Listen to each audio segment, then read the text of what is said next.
வணக்கம். சற்று முன் கிடைக்கப்பெற்ற மிக முக்கியமான செய்தி ஒன்று வெளியாகி உள்ளது.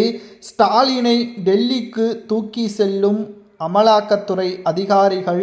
திமுகவின் அரசியல் வட்டாரத்தில் பரபரப்பு. என்ன காரணம்?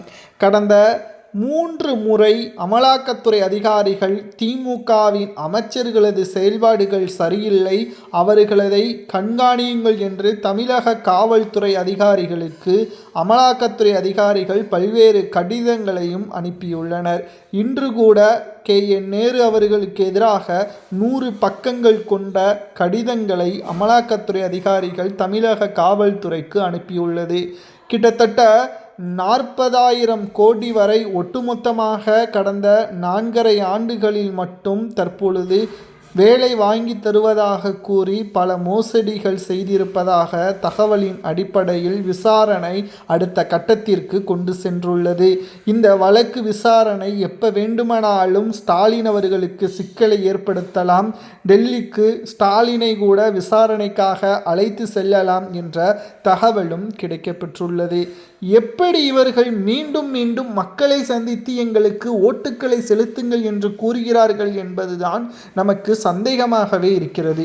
பொன்முடியாக எடுத்துக்கொள்வோம், அமைச்சர் துரைமுருகனை எடுத்துக்கொள்வோம், செந்தில் பாலாஜி, KN நேரு, நிதியமைச்சர் தங்கம் தென்னரசு, அமைச்சர் KKSR ராமச்சந்திரன், இவர்கள் மீது எல்லாம் அமலாக்கத்துறை அதிகாரிகள் வழக்கு பதிவு செய்துள்ளனர். இவர்கள் மீது ஊழல் வழக்கும் நீதிமன்றத்தில் நடந்து கொண்டிருக்கிறது. செந்தில் பாலாஜி அவர்கள் 15 மாதங்கள் சிறையிலேயே இருந்து விட்டார். இப்பேற்பட்ட ஒரு சூழலிலும் கூட திமுக மீண்டும் ஆட்சி அமைக்க வேண்டும் என்று எந்த தைரியத்தில் திமுகவினர்கள் பிரச்சாரத்தில் ஈடுபடுகிறார்கள் என்ற கேள்வியை எதிர்க்கட்சியினர்கள் முன்வைத்து வருகிறார்கள்.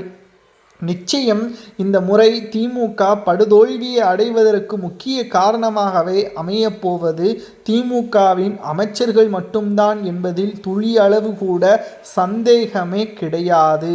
இப்பேற்பட்ட திராவிட முன்னேற்ற கழகம் 2வது முறை ஆட்சி அமைந்தால் தமிழக அரசியல் வரலாற்றில் மிக பெரிய ஒரு திருப்பு முனையாக மறைந்த முதல்வர் ஜெயலலிதா அவர்கள் கூறினார்கள் அல்லவா, திமுக ஆட்சி அமைந்தால் தமிழகத்தின் வாழ்வாதாரமும் வேலைவாய்ப்பும் பாதிக்கப்படும்.